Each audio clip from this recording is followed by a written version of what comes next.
We have this principle we call validating weirdness, which is not as weird as it might sound. A friend of ours who's a psychologist said once, Edgeware is about validating weirdness. And I thought that was an interesting thing to say, and he explained what he meant. But I took it then to one of the groups we were working with, and I said to them, you know, my friend the shrink says that you're all weird and that you're here to validate your weirdness. I thought I'd be teasing them a little bit, but they took it seriously, and since then it's become a bit of a theme in what we do, because it's very often the case that our groups feel this extraordinary sense of camaraderie and fellow feeling and mutual support. And where does this come from? The weird idea is one way of accounting for this.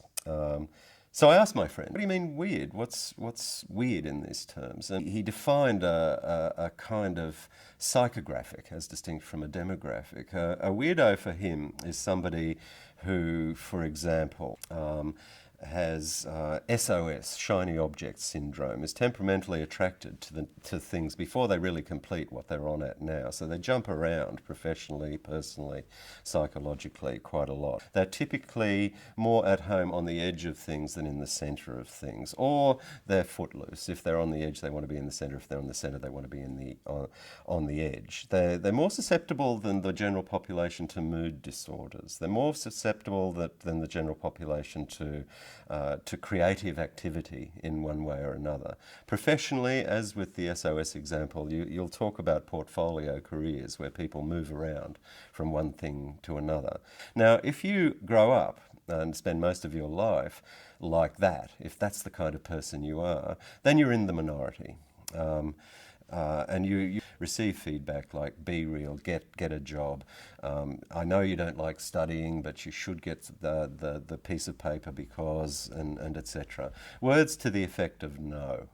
When you're with a group of edgies or other weirdos, then you don't hear that. You hear, that's great. Have you thought about? You could put that together with this.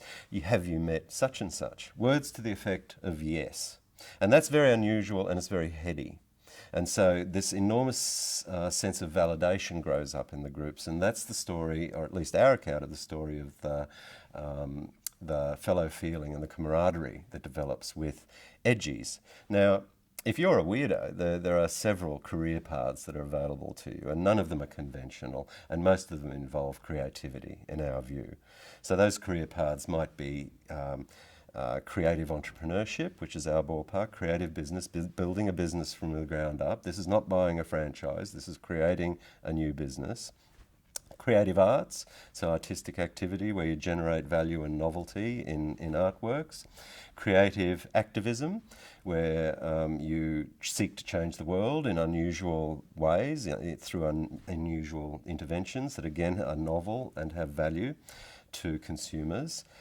Creative science, where you invent, you put together elements to create something that is of value to others. Or criminality, which is after all only transgressive capitalism. Criminality is only, a weed is a plant that's in the wrong place. So none of those career paths are mutually exclusive, of course. Very often a weirdo will skip and change in amongst all of those, including the criminal option.